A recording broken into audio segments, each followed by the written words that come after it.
سلام دوستان عزیز، چطورین؟ آرمینم و خوش اومدین به یه ویدیو دیگه از چنل من. امروز قراره بریم توییت های فارسی رو ببینیم. توییتر فارسی چیزی که چند وقته خیلی جا افتاده، بیشتر از این وقت رو نمیگیرم. لایک و کامنت و فراموش نشه. بریم به توییت اول. میشه که وقتی با گرگ وارد رابطه میشی، دوست عزیز من، لطفا سریعتر از این رابطه سم بیا بیرون. اگه بیشتر از این نمیخوای آسیب ببینی، طرف وحشیه، آسیب این از رابطه با این خارج بشی زخماش میمونه، اذیتت میکنه تا چندین سال. توییت دوم، 1000 بار بهت گفتم نذار زیر نزدیکت بشه. به خدا تنها نبودی، بقیه بیا کنارمون بودن. چه عالی، چه خوب بودی. واقعا توییت جالبی بود. توییت بعدی، وقتی میگه میام میگوشم دقیقا همینه. چه وقتی میگه میام و میکشمت، واقعا همینه. 1.50 قد تهدید میکنن، اذیتم میکنن، بد کاری. توییت بعدی، ذوق میکنم وقتی میبینم موهام بلندتر از مانتونه. ماشاءالله هم قد خودته، ماشاءالله. بزنم به تخته که تخته نداریم، ماشاءالله به این قدرت های پرپشتی داریم. همیشه برای داف بودن آیفون اولویت نیست.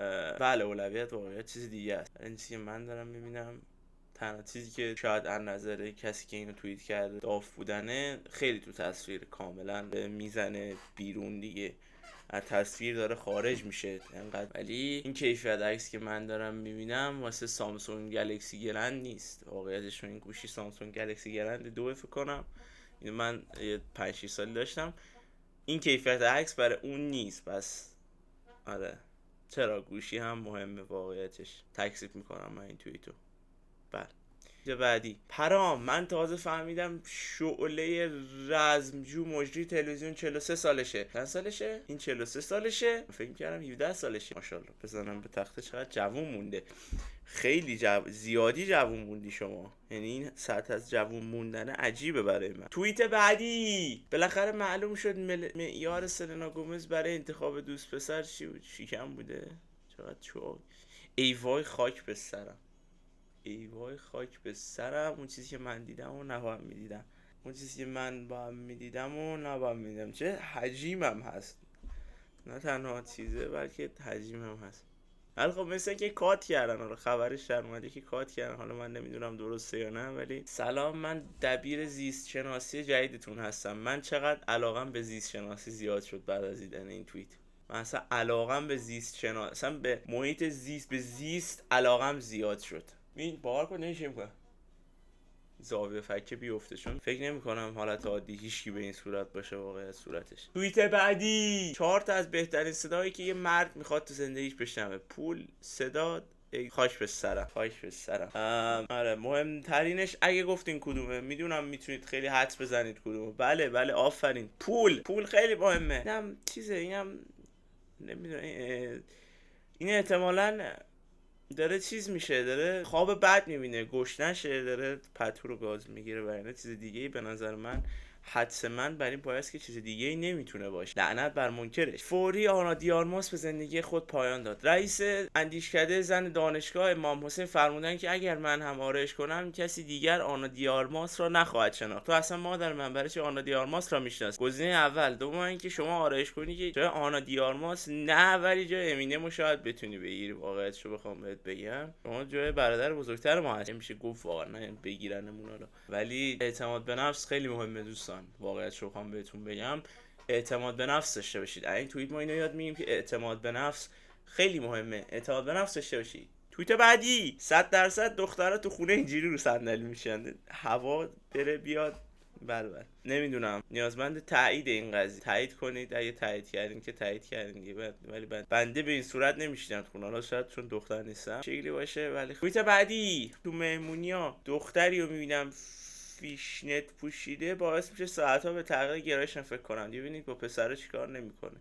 این فیشنت اسمش، واقعیتشو بخوام بگم با من که کار خاصی نمیکنه. حالا نمیدونم بانوی که این عکسو گرفته میخواد تغییر جنسیت بده چرا، ولی به نظر من که من نیستم همچین چیزیو. حالا شما اگه دوست دارن، به نظر شما پسرها، که بنده تا جایی که پسرهایی که دوستان بنده هستن به این صورت دوست ندارم. من این توییت رو تکذیب میکنم. این بزرگوار مثل اینکه واقعا گنگستر، وگرنه این همه سیس طبیعی نیست. یا ابوالفضل سیسی گرفته حاجی، قفل این سیس. بنازم چه سیسی داره، ولی عجب زاویه فک و رگای گردن و پشمای سینه، کلا تو همه عکس پشمای سینه‌اش بیرون دیگه. در این حد هم فرق نکنید یا حضرت عباس یا حضرت عباس. این همه تغییر به نظر من، اولا که جفتش زیباست، نمیشه گفت واقعا به نظر من اولا چپی زیباتره چون راستی هم فیلتر هم ببینید فرق دیگه. دوم اینکه انقدر لازم نیست خودتون رو آرایش کنید.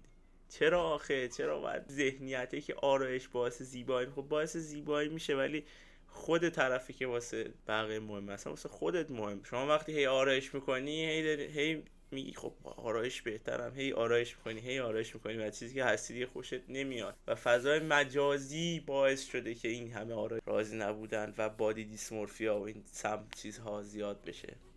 پس فضای مجازی. و اما توییت بعدی، فکت محبوب، مادر رو ببین دختر رو بگیر. یا ابوالفضل واقعا مادر خوبی داری، ولی یا مادر دخترن الان، چون که ریحان پارساست واقعا مادر خوبی داری خانم پارسا. واقعیتش رو بخوام بگم مادر رو ببین دختر رو بگیر، تایید شده همچین قضیه، تایید شده. ژنتیک، ژن خوب و اما توییت بعدی، احساس زیبایی کردی یا ابوالفضل؟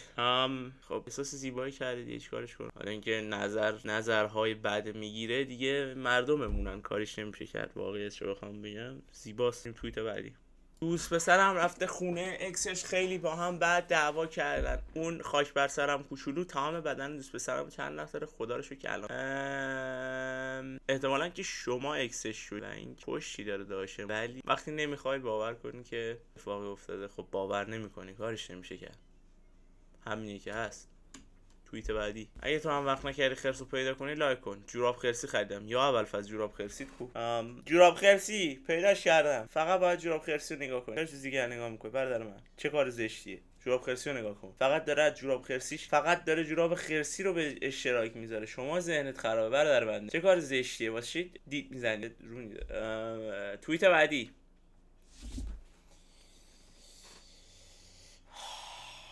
واقعا به نظر من همه چیز واقعا به زاویه دید شما بستگی دارد.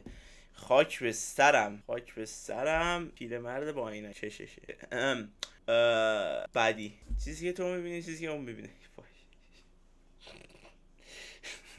خاک به سرم، چیزی که اون میبینه چیزی که تو میبینی. توییت بعدی، حرفی ندارم.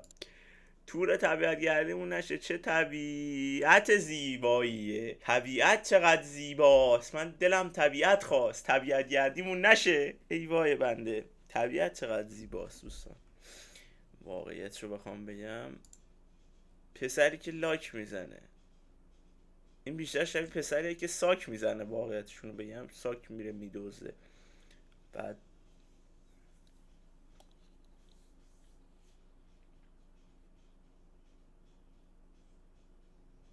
واقعا نمیدونم چه میشه گفت. واقعیتشو بخوام بگم چه لاکی هم زده، لاکی هم میزنه، چه میشه گفت واقعا. و اما دیگه نیست توییت بعدی. مرسی از اینکه تا اینجا ویدیو رو نگاه کردین. اگه ویدیو حال کردین لایک و کامنت صاف فراموش نشه، بهترین راه حمایتیه. و اما مثل همیشه وقت خدافظیه. پیس.